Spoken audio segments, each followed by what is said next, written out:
Let's get started. So with that, good morning, everyone, and welcome to our second broker-owner meeting of 2020. The meeting today is brought to you by the Macomb County Chapter of the Grosse Pointe Board of Realtors. My name is Bob Taylor, CEO of the Grosse Pointe Board of Realtors. I am your MC today. To begin the meeting, all are on mute. During the meeting, it will go a lot smoother and it will be easier for everyone to hear. If you have questions during today's meeting, please use the WebEx public chat feature. Don't use private. People won't see it. So use the public for all participants WebEx chat feature down at the bottom. You move your cursor, it'll pop up if you don't see it currently. We will get to them time permitting. Let's start the meeting with all of us rising and saying the Pledge of Allegiance. As soon as Amy gets the flag up there. Trying. All right. There it is. Great. I pledge allegiance to the flag of the United States of America and to the republic for which it stands, one nation, under God, indivisible, with liberty and justice for all. Thank you, everyone. One last thing, I want to remind everybody that we are recording. So please be careful with what you say. At this time, I would like to introduce Chris Van Bell, your Macomb County Chapter President. Good morning, everybody, and thank you all for coming by to get some great information today. Today we are going to hear from the U.S. Army Corps of Engineers and Habitat for Humanity. I'm certain you will receive a lot of immediate, useful, and pertinent information. Before we get started, however, I'd like to recognize today's sponsors of the event, the First Premier Title and Key Bank. Materials from today and links and other information will be provided to the attendees after the meeting. At this time, I would like to ask either Tina or Eric Hamilton, or both of you, say a little bit of a hello and talk about First Premier Title. Can you guys hear me? We can. Okay. Hi, I'm Eric Hamilton. I'm with First Premier Title. First off, thanks for having me, and thanks everyone for joining. Also, it's really nice to get back in action here and have all these agents coming back in our office, and especially during crazy times like this. Also, it's nice to see everyone kind of learning new things and adjusting to this. So personally here, we're kind of in the works of working on remote online notary and getting some remote closings going just to make sure our customers and everyone feels safe. We are taking all the other necessary precautions. We got our sanitizer here, gloves, masks, we got dividers in our closing room, and just really appreciate the support through all this. We were lucky enough to stay open and keep working, and I'm excited to see everything picking up again, and we're starting to get busy here, so it's super nice. And just thanks everyone for the support, and it's nice seeing everyone get through this together. Thank you, Eric, and thank you to First Premier Title. We really appreciate your support. Now a few words from our other sponsor for today and one of our Director Circle corporate partners, Key Bank. Representing Key Bank are Dawn Lasigno, Chandra Fowler, and National Sales Executive Colleen Barra. Colleen, are you doing the presenting?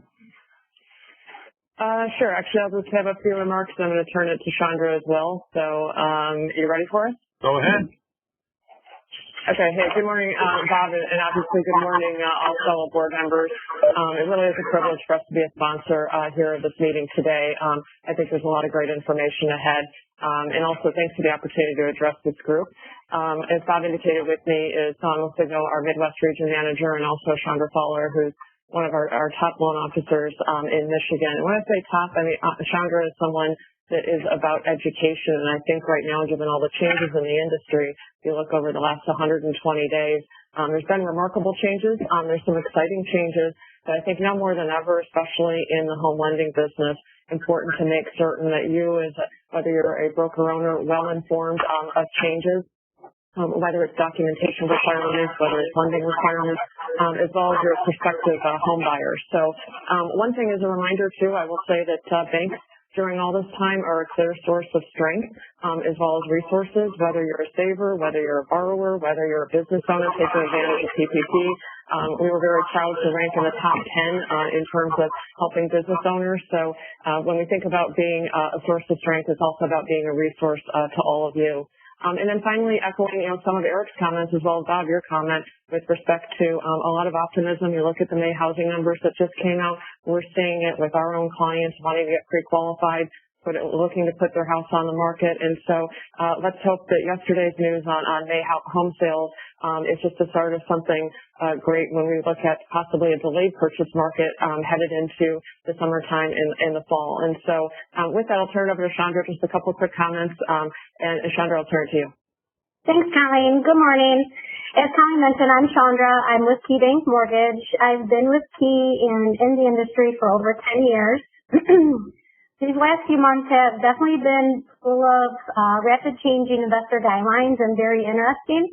It's required a lot of borrower education, and that's one thing that I've made a commitment to, is making sure that I'm staying on top of all of the changes that are being rolled out. So that way we can make sure that the clients that we serve are following the right path and ensuring a positive, efficient process. Now that summer is here as well, I'm sure you guys are energized by how fast the purchase market is rebounding. I know I am.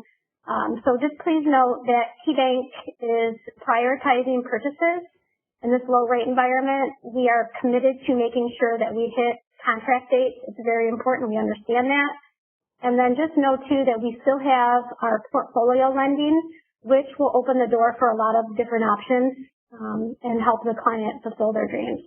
So please just keep me posted if there's anything I can do to help. Feel free to reach out directly, and any questions or concerns, I'd love to help you. Take care.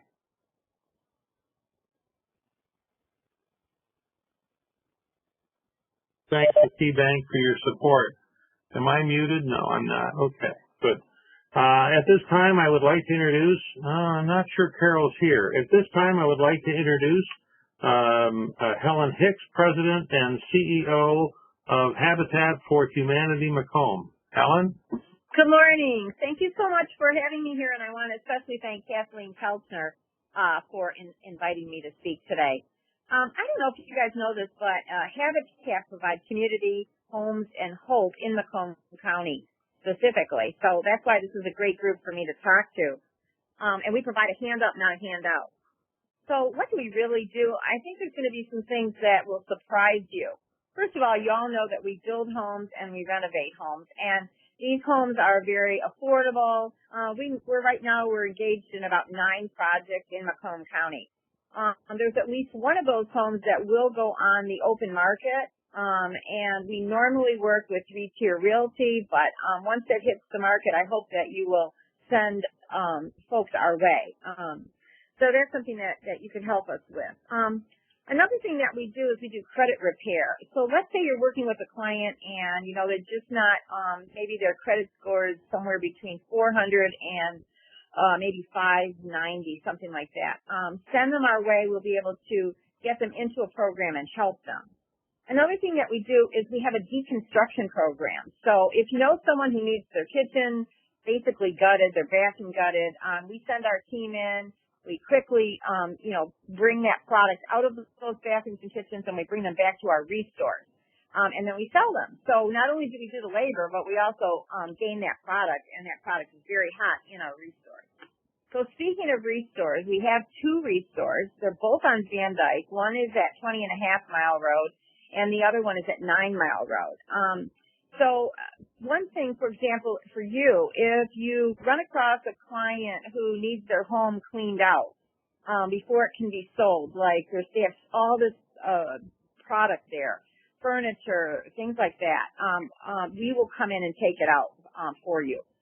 We will charge you for the labor component, but if you line it up in the front, we will also take it at no cost to you. In those restores, we sell all household items, construction items, doors, windows, all the kind of stuff that people who are flipping homes are looking for. So please come and join us anytime over the next few days because we are having a massive sale. I believe it's 30% off everything in the store. Another thing that we do is critical home repairs. So let's say you know someone who needs their roof fixed, maybe the front porch repaired, windows repaired. Especially if they're a veteran or a senior, we have funding to do that. And those applications are right on our website. We also are going into a ramp program with the American Health Foundation. So let's say you know someone that really needs a ramp in order to get out. Just imagine during these COVID times, never being able to get out at all.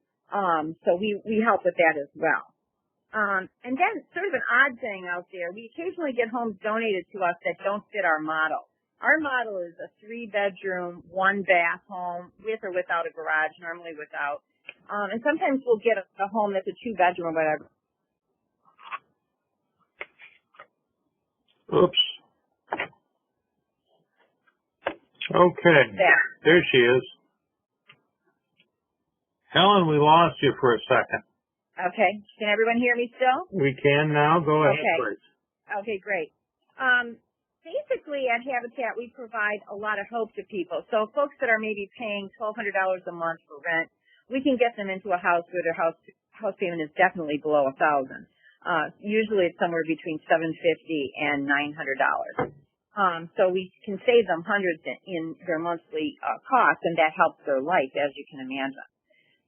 Because I have you here, our immediate needs are we could use a truck, so if anybody knows somebody who has one they'd like to donate. We especially need couches for our restore.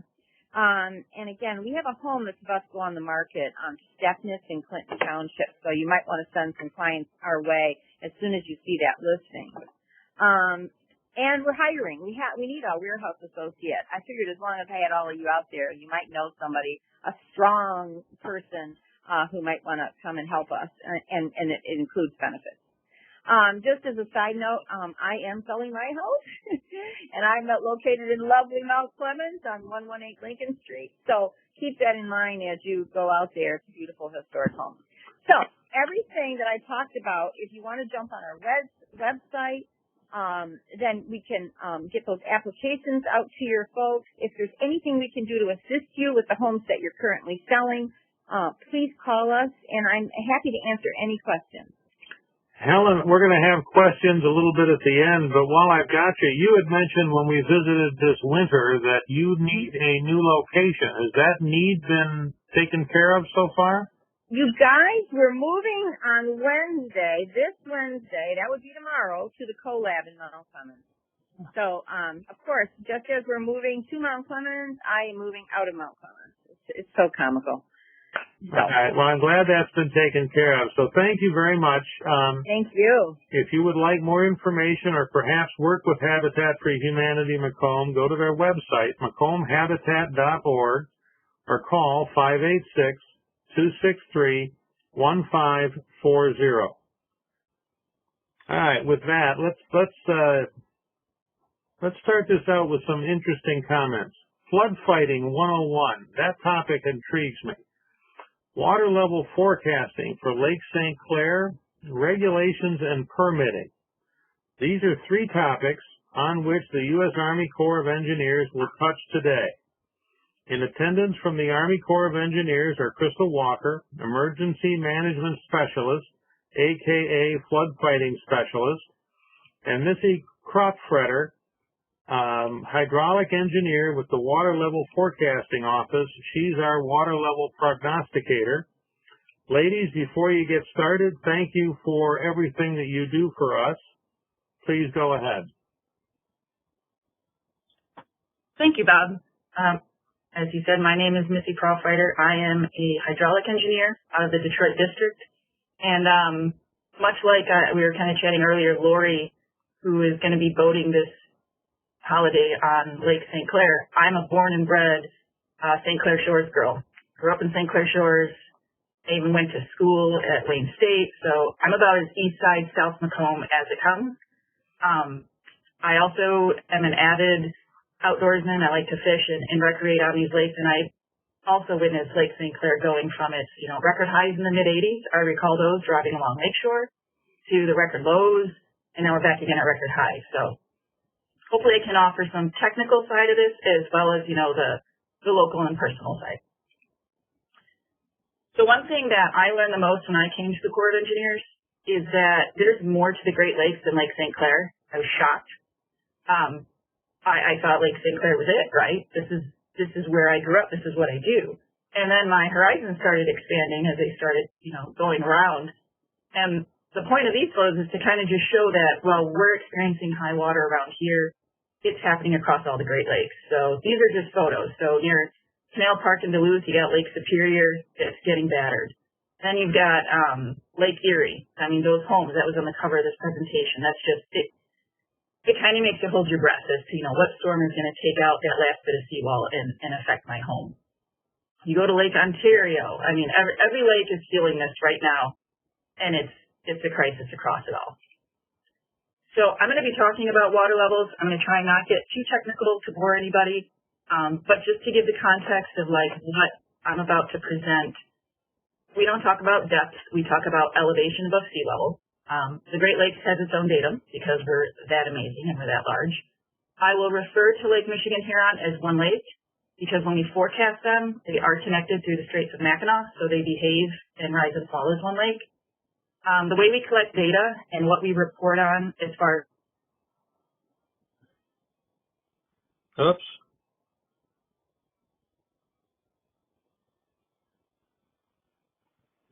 Missy, we've lost your video and we've lost your audio.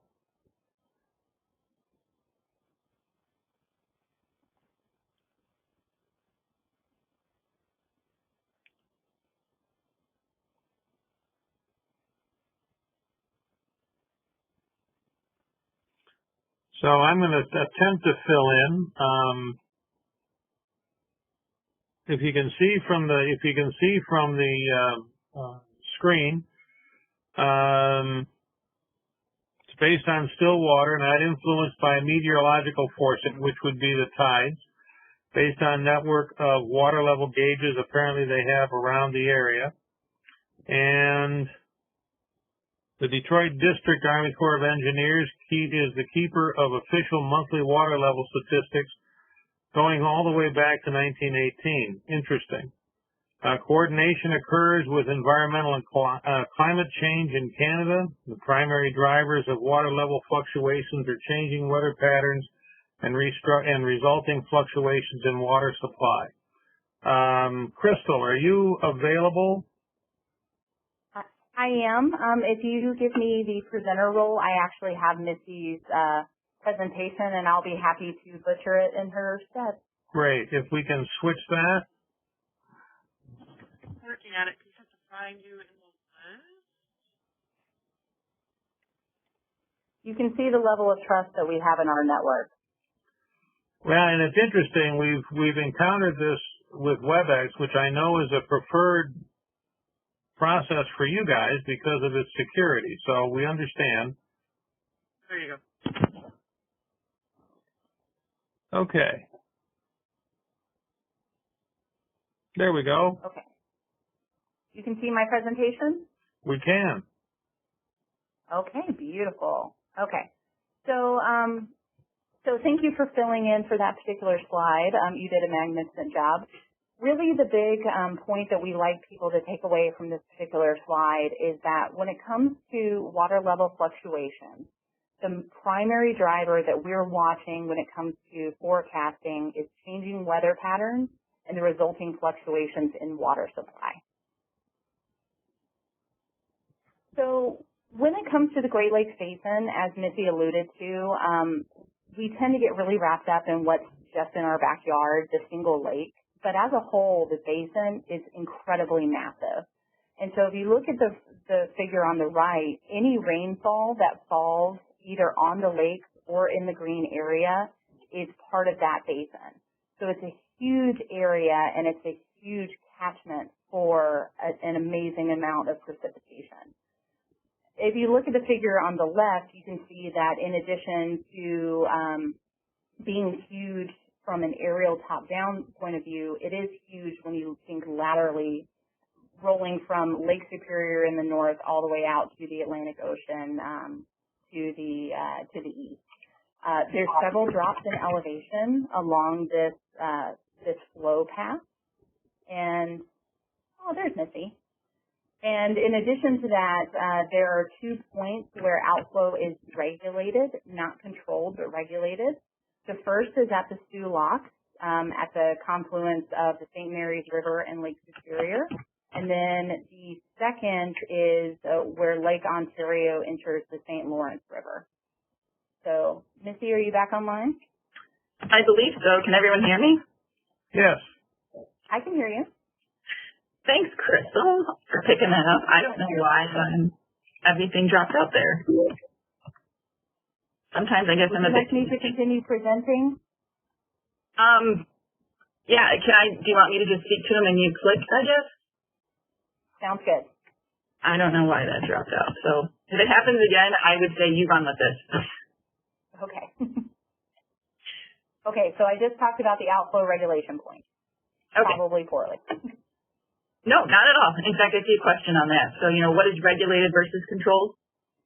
Regulated, for instance, I'll just talk to the St. Mary's River, is there are structures there in place for the lock, for hydropower, for just moving water through the rapids. And those structures were put in place, long before there were, like the Corps of Engineers was really a part of flood management.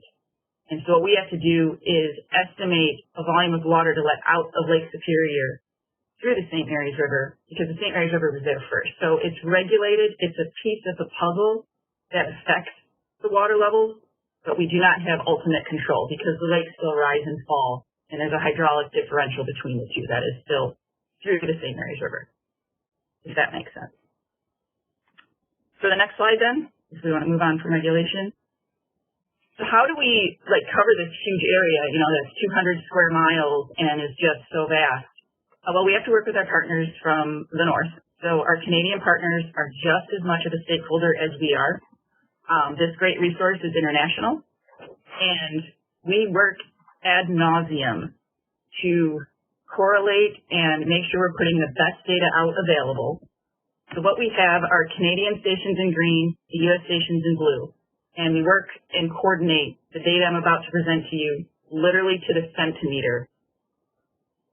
Engineers and nerds calculating numbers all day long. So this is about 100 years worth of data. The biggest blobs you see there on the map are the gauges that we use to report out for all the levels that you will see soon. Next slide. So my job is fourth grade earth science. Everything we do, all the forecasting, all the fancy models we run are based around the hydrologic cycle. This is what controls water levels.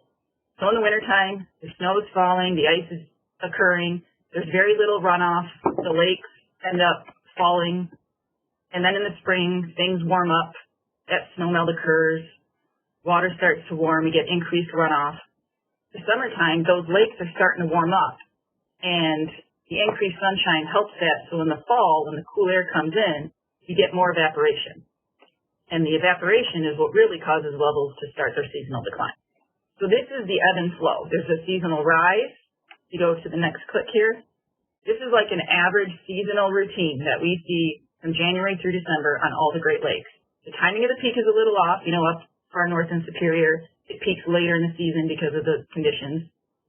Here in southeast Michigan, we are typically near our seasonal peak right now of lake levels, which are record high, as everybody's aware. But we should expect, if we had normal conditions in the summer and fall, that lake water is going to warm up, cool air will come in the fall, and we'll get some evaporation, so these levels start to drop. Next.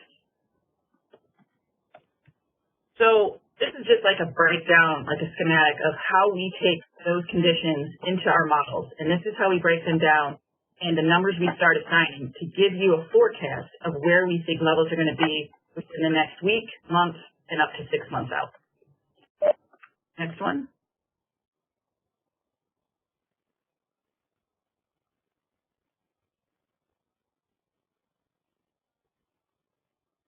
Oh, Missy, we're losing you again. Crystal, jump in. This one So gives what me we're a looking headache. at now is we have our full 100-year plus record of water levels that we keep here in the Corps of Engineers. So as Missy alluded to, this is coordinated with Canada, but you can see that it provides a huge wealth of information about what we've seen in the past, and you can start to see what the potential we could have for the future. So one of the things that we like to mention is that, as most of you know, we're coming out of what has been a decade plus of low water levels. So on several of the lakes, we actually reached our lowest record low on the lake in that 100 years of records in the early 2010s. So as highlighted here, Lake Superior reached theirs in 2007, and then Lake Michigan Huron in 2013. So, and then from that, it followed a record rise. So all of a sudden we saw water levels rebound, and when we say record rise, we mean that very literally the largest increases in water levels that we've seen in the period of record. And what that set us up for is many years of sustained high precipitation, leading to a record rise and ultimately to record levels set either in 2019 or 2020 on all 5 of the lakes. So it's been a record-setting, we'll call it 20 years at this point.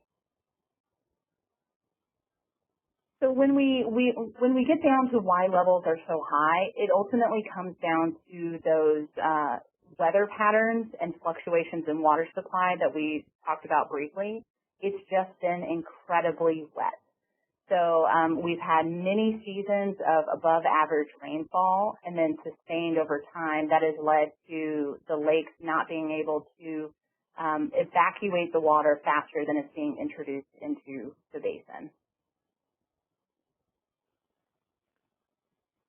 So when you talk about the last few months, even though it's felt dry, my coworker and I were actually talking about our grass being very brown as opposed to last year being muddy. We've still seen close to average or a bit above average precipitation across the basin. So in Michigan, we have had some areas that have seen up to 200% of the average precipitation, but we're still, above what we would normally expect, even with the dry conditions that we've seen. In addition to that, we've seen below average temperatures, which tend to lead to the lakes not warming up as much as usual, which is going to set us up for a less evaporative season when it comes to the fall. So looking forward, both of these are outlooks that are produced by NOAA and the Climate Prediction Center. So on the top, you're going to see the next month outlook. So for the month of July, we are expecting to see higher than average temperatures on the left and equal chances of above or below average precipitation for July. They just don't see any strong signal for one way or the other. But when it comes to the 3-month outlook going into September, we're going to continue that above average precipitation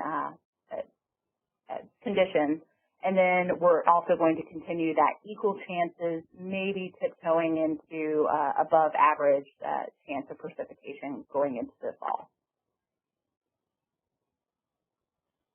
So what ultimately all of that leads us to is the 6-month forecast product that is put out from our district on a monthly basis. So during the first week of each month, typically Thursday or Friday of that week, the forecasting office puts out the 6-month forecast, looking at the water level on each of those lakes for the next 6 months, given what we know about weather conditions for that period. So is it going to be above average temperatures or below, above average precipitation or below? So this is a very busy graphic. I'm going to try to break it down for you. So the first line I'll point out is the blue dashed line.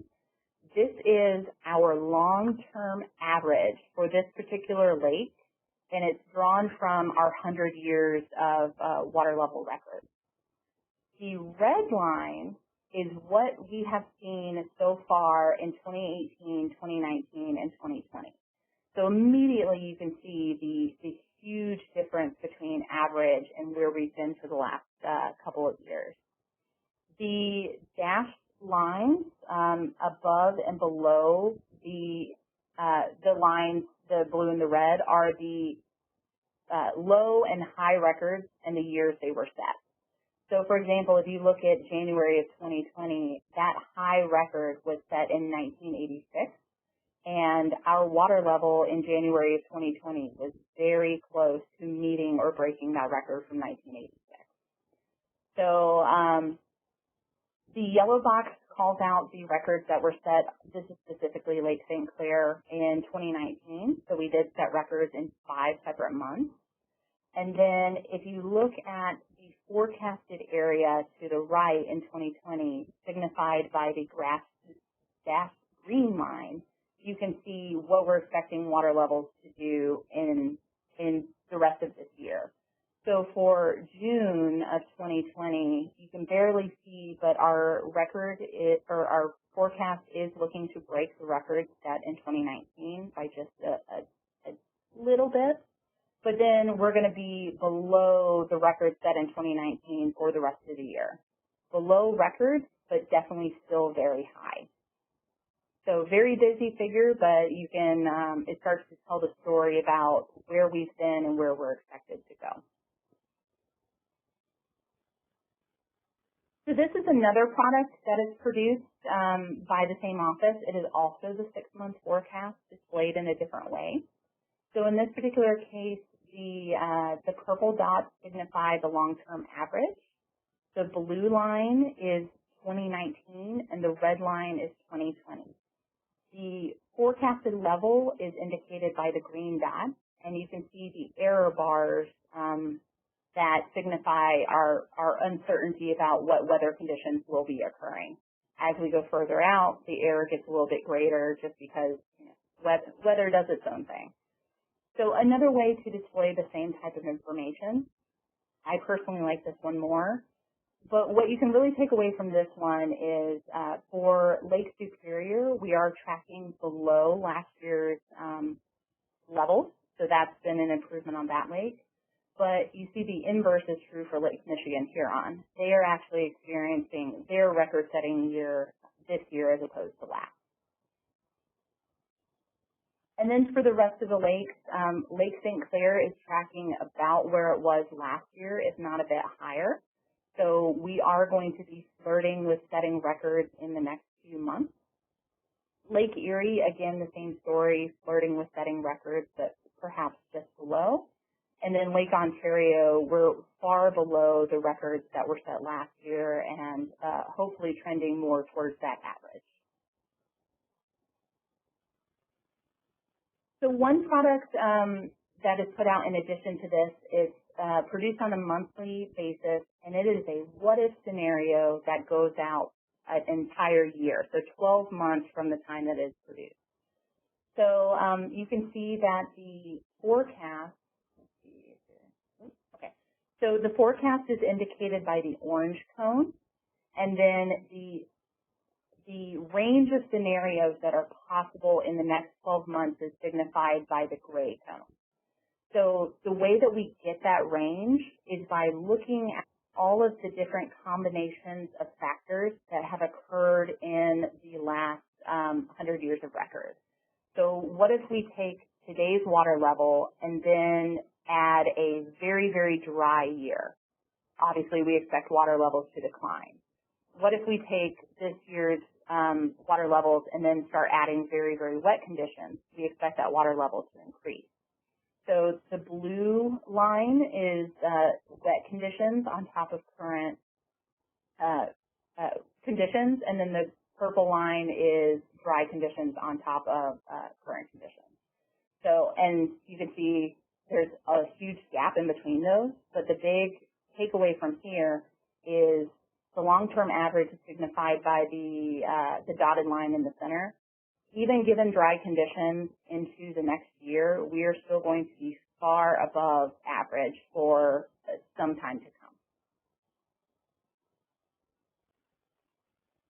points. Remember that water level fluctuations are primarily driven by water and hydrologic conditions. Except for Lake Michigan Huron, all lakes were forecast to peak below 2019 levels. So again, Lake Michigan Huron is having their record-setting year, but all of the other lakes are either close or below what they experienced last year. A huge key point, and really something that we like to encourage the public to understand, is regulation of outflows at our 2 regulation points cannot prevent extreme high or low water levels. So all of that input needs to naturally exit the system, and there's nothing that we can do to control or speed up that process. And then impacts of high water are expected to be felt throughout 2020, and we'll have to see what 2021 brings because it's all driven on water conditions. So with that, I'm actually going to highlight this in my presentation, so I'll skip it. Here is a huge list of resources for various different water level questions. The Water Level Forecasting Office, it's got some great, really smart people. I highly recommend reaching out if you have any questions. But, and we can share this contact information so you don't have to struggle with it. And with that, I'm going to go ahead and jump over to my presentation.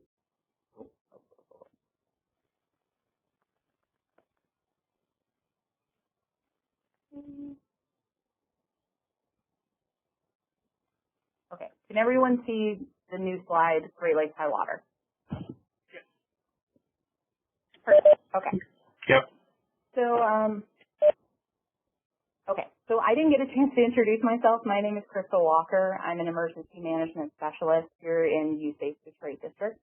And I'm going to touch briefly on what the high lake levels in 2019 and 2020, how we've been involved as an office.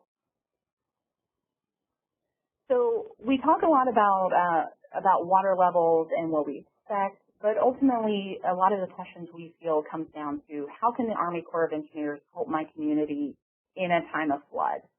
So I'm going to touch on both our immediate emergency assistance, which is what we do in our office, our bread and butter, so to say. And then I'm going to briefly touch on some of our longer-term solutions that involve some of our other offices, but may be of interest to you as community members. So I would be remiss if I didn't start a presentation with the legalese that really drives what we can and can't do. So the vast majority of work that we do in our office is regulated by 2 pieces of legislation. The first is what's known as Public Law 8499.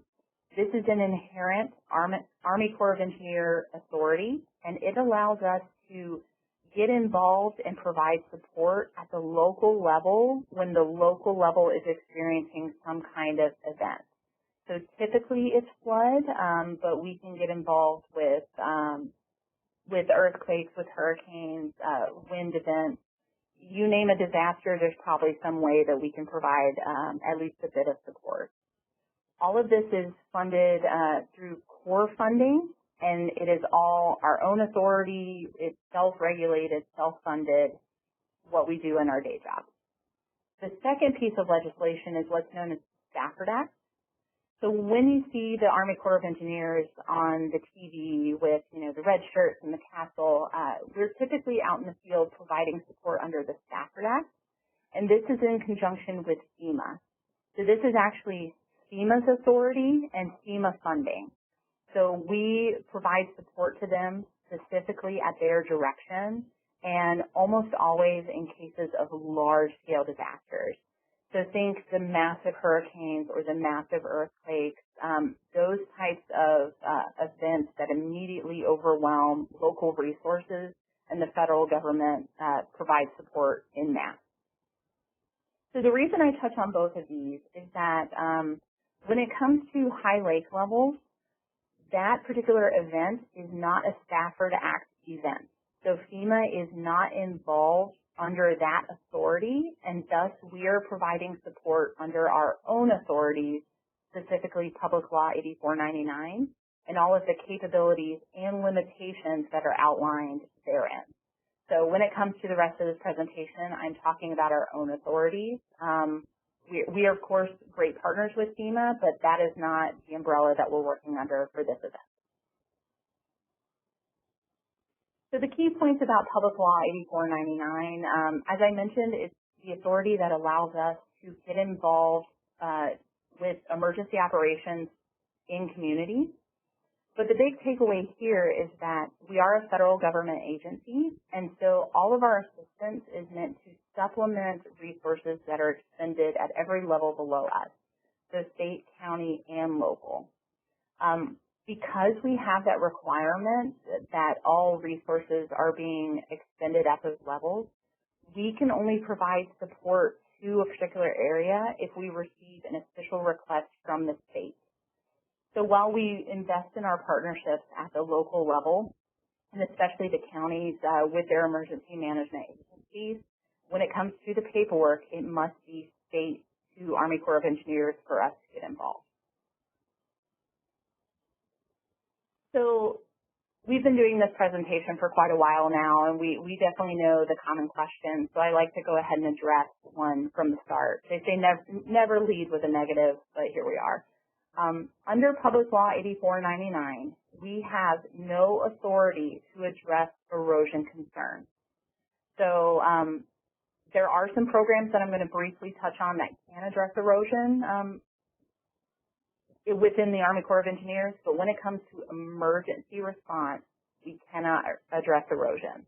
It's a non-starter, so all of the other authorities that I'm going to talk about do not apply. So under Public Law 8499, the two types of assistance that we can provide are technical and direct. So technical assistance is very vaguely written in our policy, which is actually great for you guys and for the community. Essentially, it comes down to if a community is having a challenge that is insurmountable or a technical issue that they can't quite crack, they can come to us and we can provide them knowledge, data, people, documents, resources that we have in hand to help them address that issue. So think of this as being knowledge-based, not physical supplies. All of this is provided at no cost to the customer. So ultimately it is, if you have a problem, you can call us and we can see what we have to help you address it.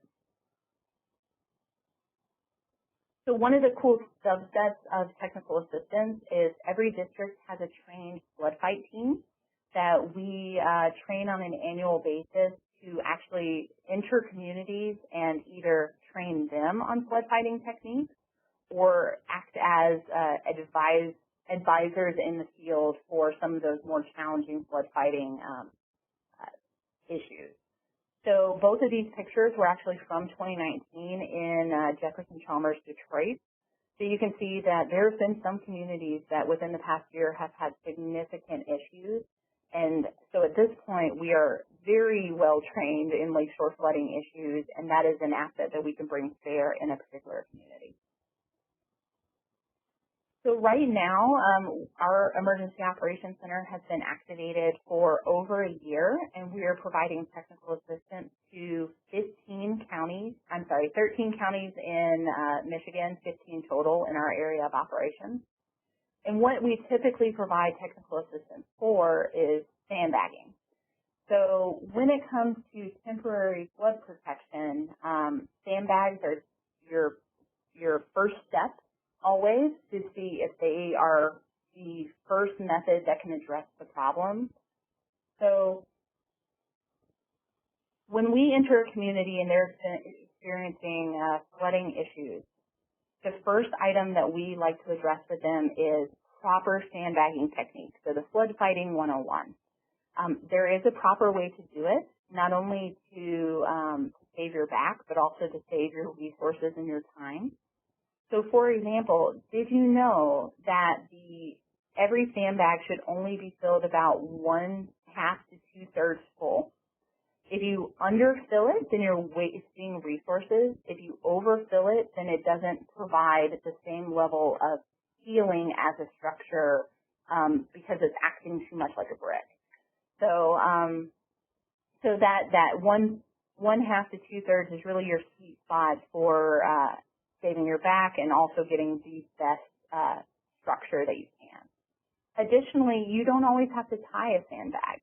In fact, that's a step that, depending on what you're doing, if you're just working in your backyard, could actually waste time and may not actually add to the integrity of your structure.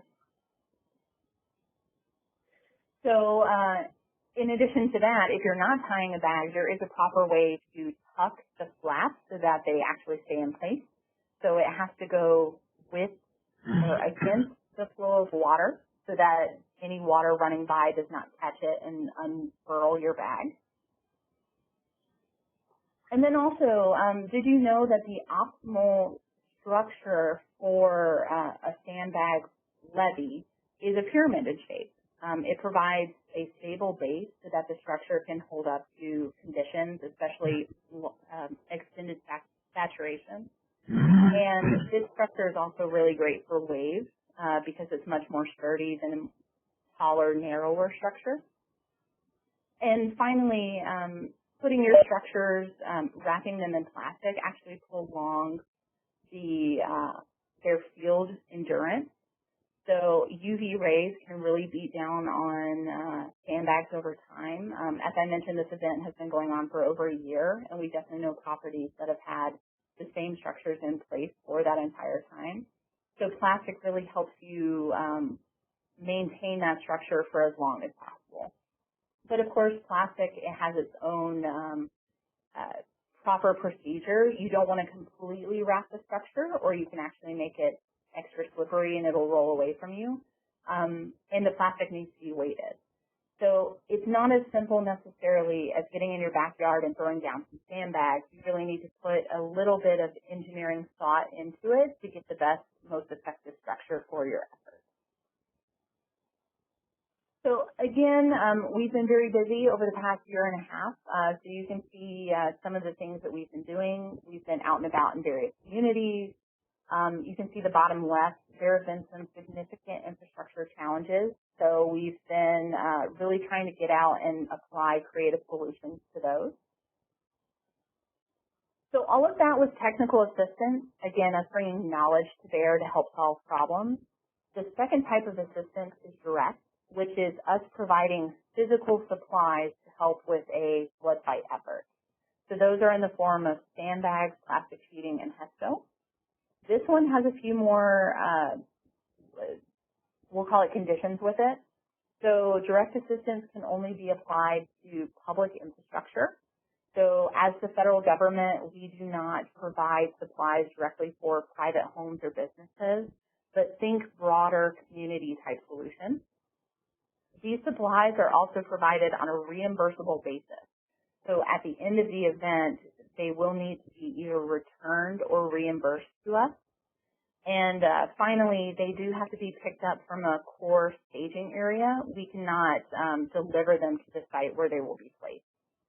So beyond that, that is another great capability that we can bring into a community to help with their flooding.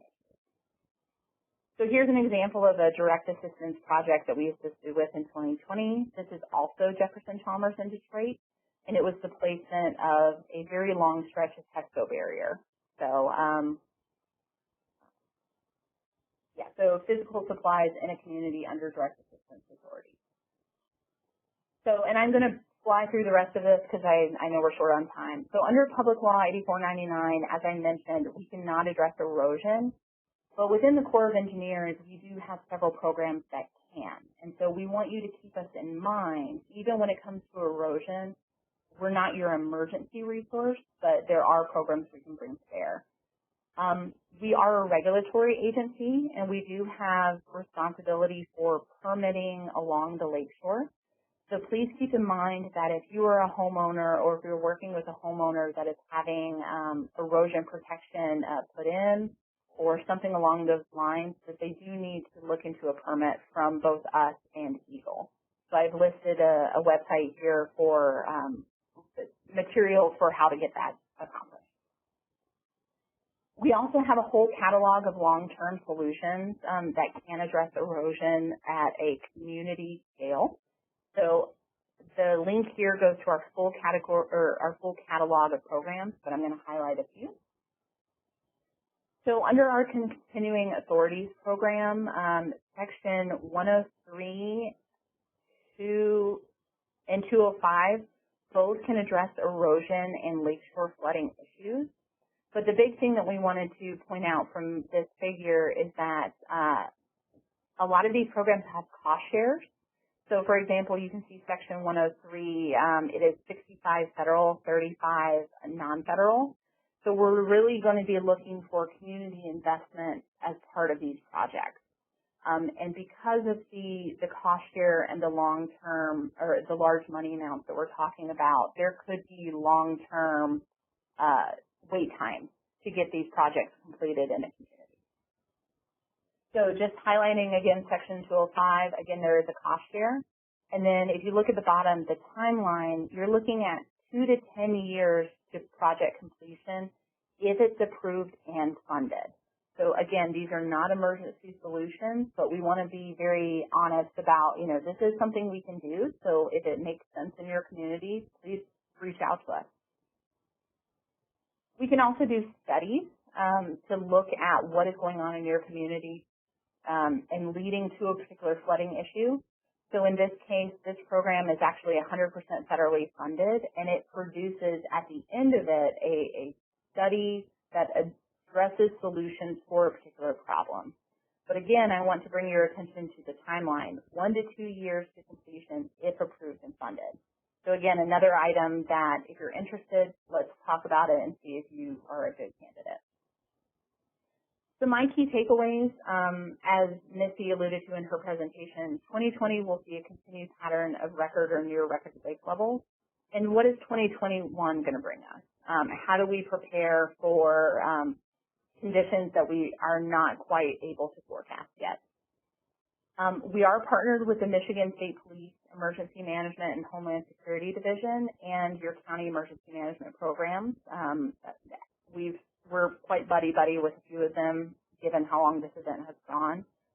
So if you're having issues at the individual level or even the neighborhood level, make sure that you're contacting your city or county emergency management point of contact, and they'll be able to bring us to bear if appropriate.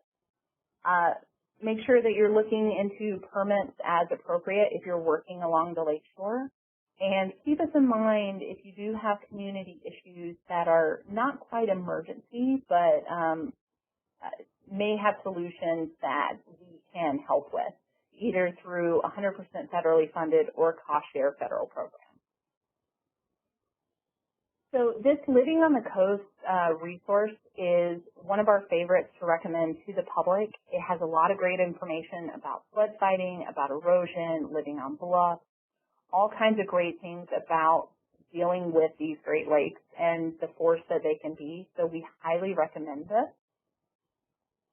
And you can find it very easily on our Great Lakes High Water page. This is a public-facing page for the Corps of Engineers Detroit District. So the link is listed here. And if you have questions about lake levels, the primary contact in our forecasting office is listed. And if you have any emergency management issues, again, we recommend talking to your local county or state agency. And then we're also willing to talk to you and at least kind of walk you through what the process would look like. Our group email is listed down at the bottom. So with that, I apologize for going over, and I will turn it back over to you. Thank you very much. That's a lot of information to absorb. Holy cow.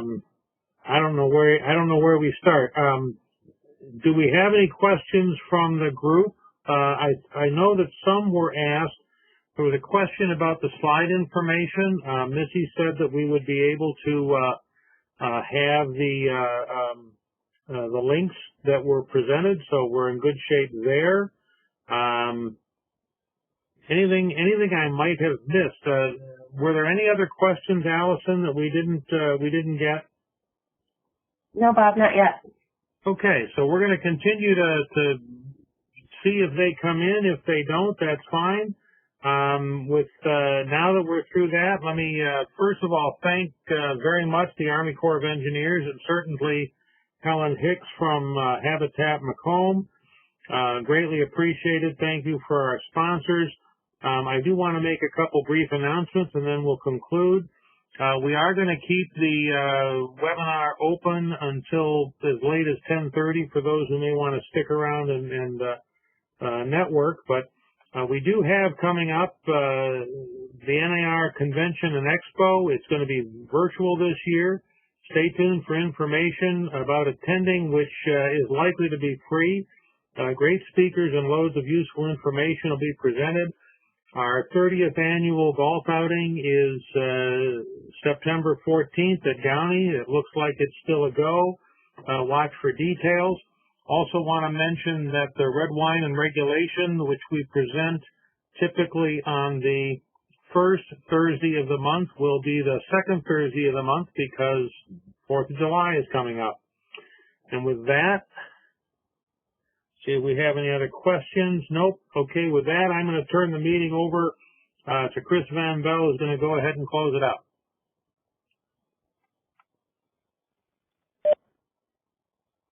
I think am I unmuted? You are unmuted. Beautiful. What awesome, wonderful, and incredible information.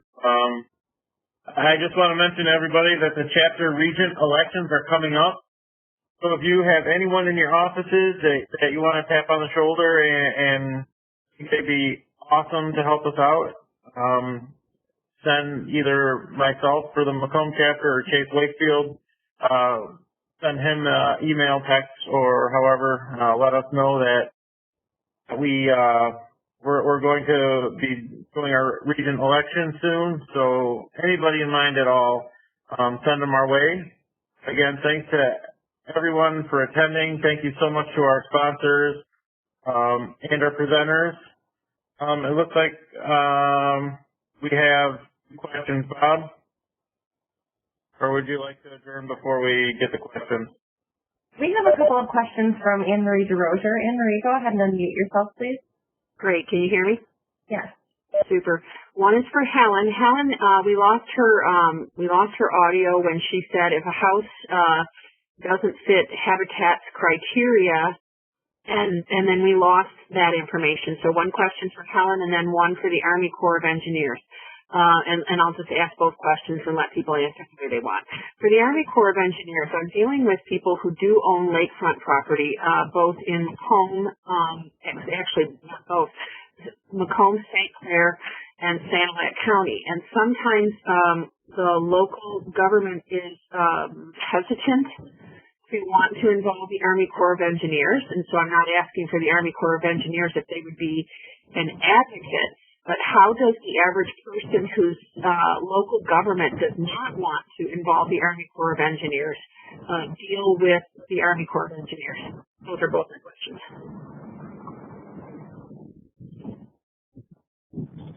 So I'll take that one.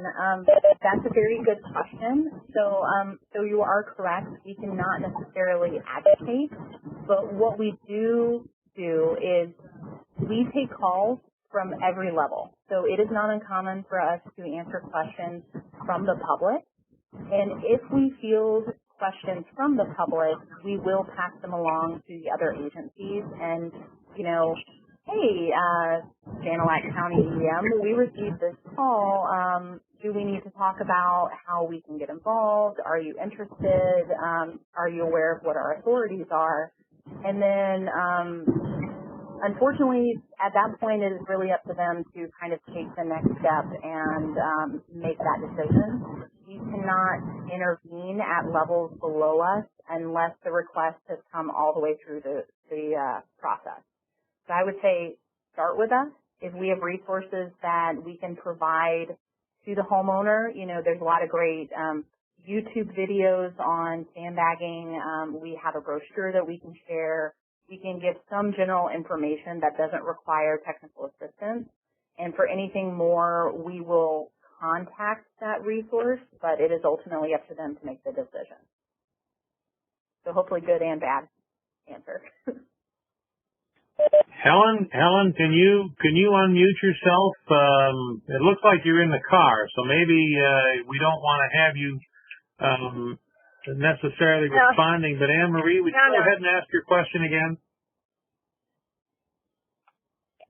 I think I heard the question. I can repeat it. It's so I was talking about what happens when Habitat gets a house that doesn't fit our model. Our model is a 3-bedroom, 1-bath, with or without a garage.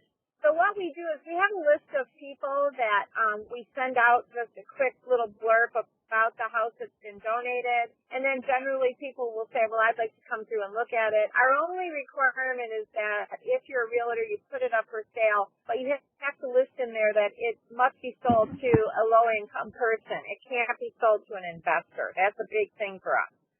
So we do have those homes from time to time, and if you'd like to be put on the list, please just send me a quick email. And my email is hhicks@macombhabitat.org. Great, thank you. Yep. Thank you. Allison, do you see any more questions?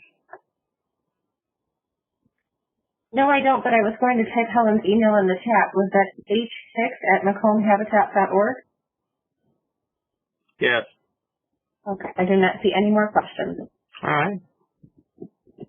With that, I will stop the recording if I can figure out how.